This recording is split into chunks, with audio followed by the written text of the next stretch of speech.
5 simple money saving habits. Let's fix that, starting today. Tip 1. Track every expense. Start by tracking every single expense. Use free apps like Money Manager, or even a simple spreadsheet. When you see where your money actually goes, it becomes easier to control it.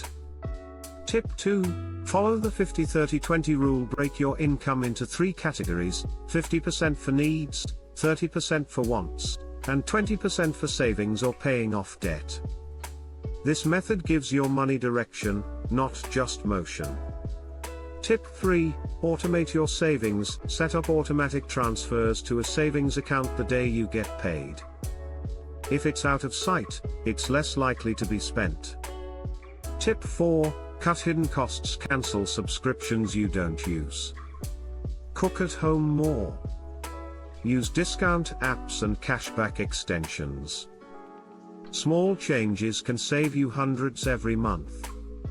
Tip 5. Set a savings goal. Saving without a goal is like traveling without a destination. Set a clear target, like $500, or a vacation fund, then track your progress weekly.